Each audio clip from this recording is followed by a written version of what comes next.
Everybody, thanks a lot for joining me as we transition into the final day's worth of trading for the second week of October.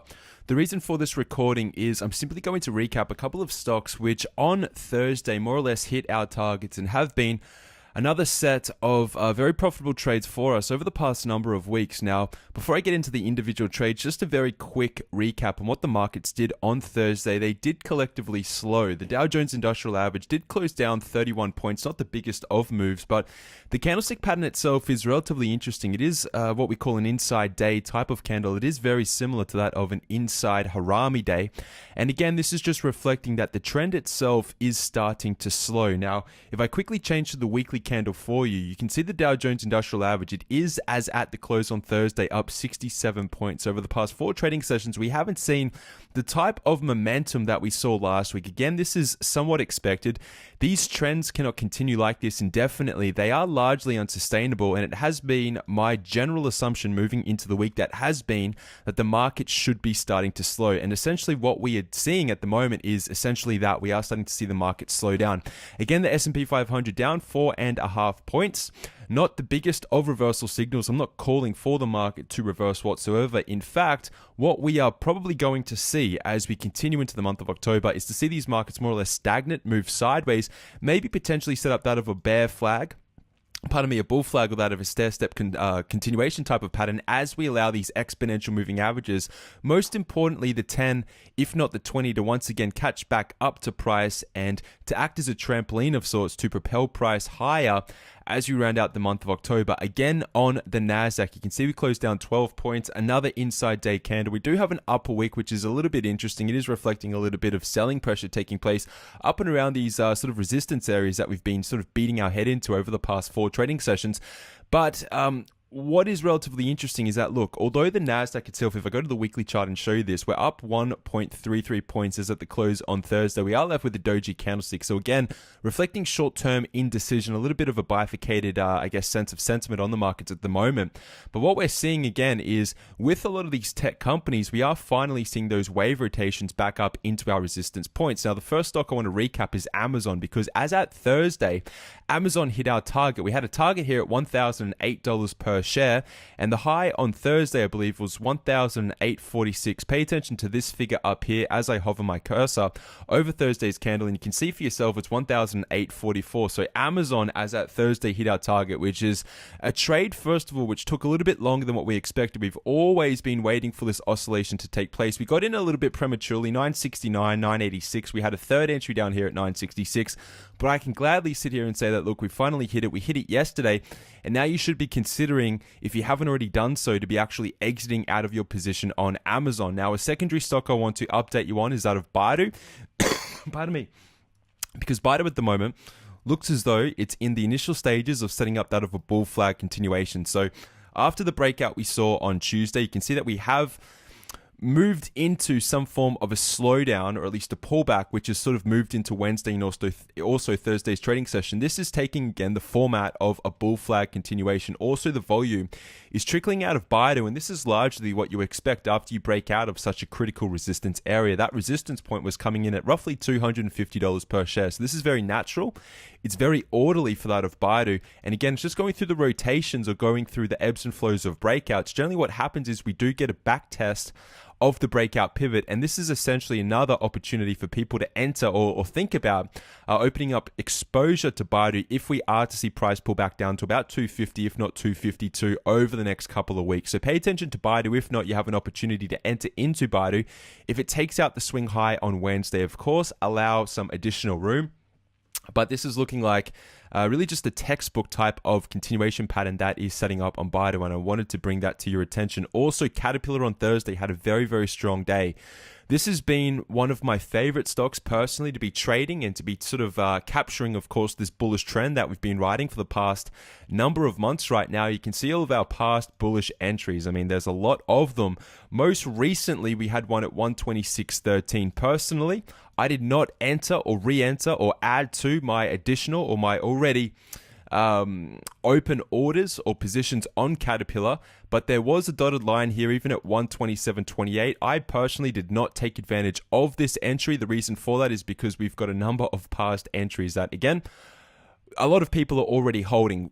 Really, outside of that basis, Caterpillar on Thursday, again, another very strong trading session, up $1.39, and almost a long day Morobozu single day candlestick. So this is just adding to some of the existing profits that we've already been building in Caterpillar, for instance. And again, it's showing us or giving us no signals that it's setting up a reversal. Sure, in the past, we've gone through, again, stair-step breakout formations. That's helped us with these past entries, or even dating back into the July, even September, August. But now it's really starting to move parabolically. So what you should be thinking about right now, Caterpillar has got earnings. The earnings date is scheduled for Tuesday the 24th at this particular moment in time. So what you should be doing is locking in profit. So I'm going to take up my stop on the trade and place it at about 128.26.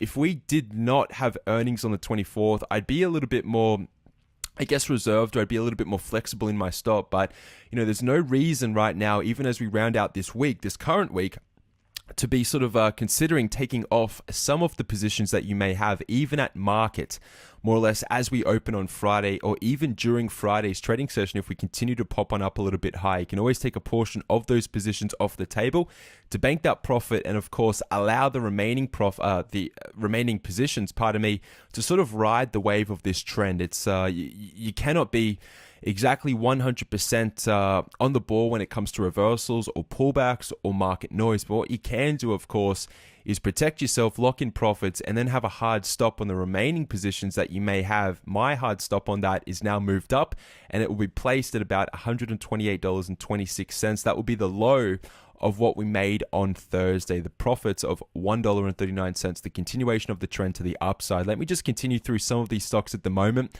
CVX was a stock which hit our target. This was earlier in the week. This was also on Tuesday. It left us with a shooting star candle. I would simply leave this stock. I would not be looking to sort of jump back into this stock immediately. I'd allow it a little bit more time to build that structure around that resistance area, which is exactly what is happening at the moment. Google, I was talking about this on Monday, how we got very close to hitting our target at 1,069 per share.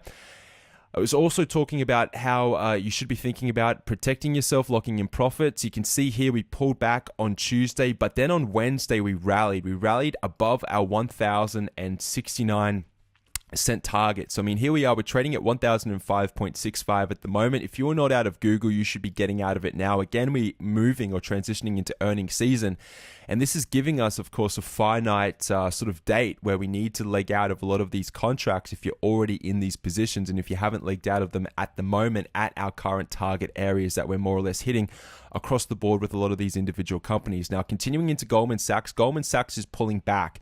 Now, what I was expecting Goldman Sachs to do was more or less linger around this resistance point prior to breaking out or before breaking out. We hit it on two consecutive trading sessions, but then going back Thursday last week, we exploded to the upside. That came as a little bit of a surprise to me. We were talking about protecting profits as we moved into the week which we are currently in. And on Monday, you should have been stopped out at 244.61 for a profit. It would have been a slight profit.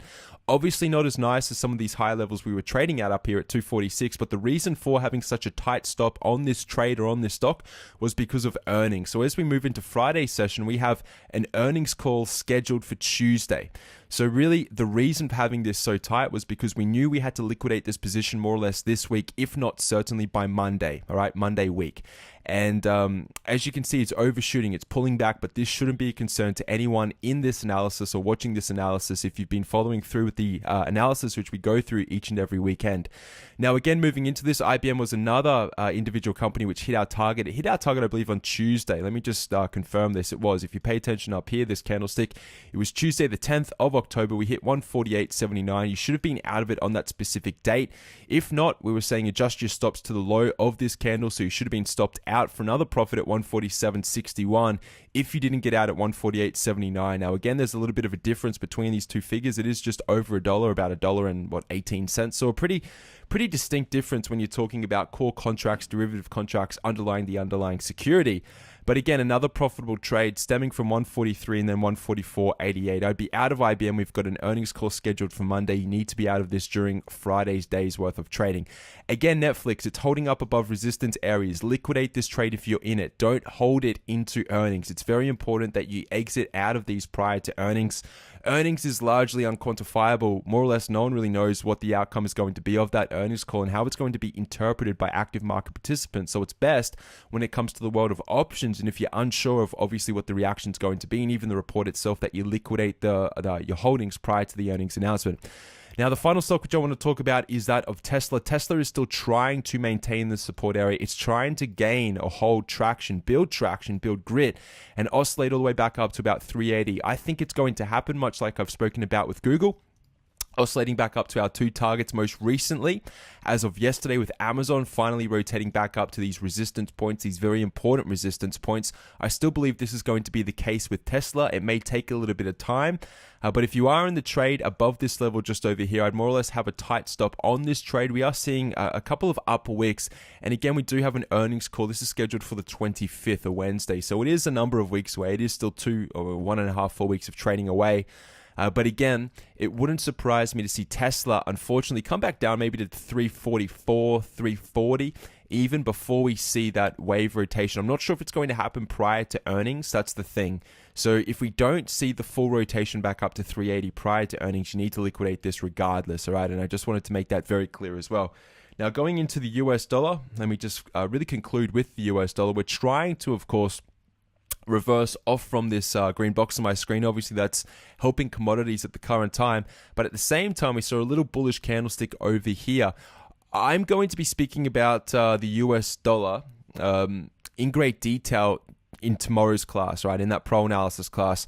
I need to speak to you about some formations which are taking place in terms of chart patterns, which are making the current analysis or our current directional play become a little bit murky, and are going to spend a lot of time talking about the dollar because there is some new fascinating insights into what may be happening and what the dollar might be doing and forming over the past number of months. And I want you to be well aware of that because it's going to have a significant influence on that of gold and silver as well, something that we closely follow in our top 12 trade list. So outside of it, but we frequent it each and every weekend. And of course, I provide you with updates when they're relevant and pertinent on this YouTube channel as well. So on that note, everyone, I wish you a very nice day's worth of trading on Friday. It should be a relatively inactive type of day. You should be thinking about more or less, first of all, banking some of the portions of profits that you've made, if not protecting the rest, and then thinking about really the upcoming week, how we're going to play it as we sort of transition into that earnings season. All right. So on that note, everyone, it's James signing off on behalf of Pivot Point Trading. I'll be back with you in due course. All the best, everyone. Goodbye.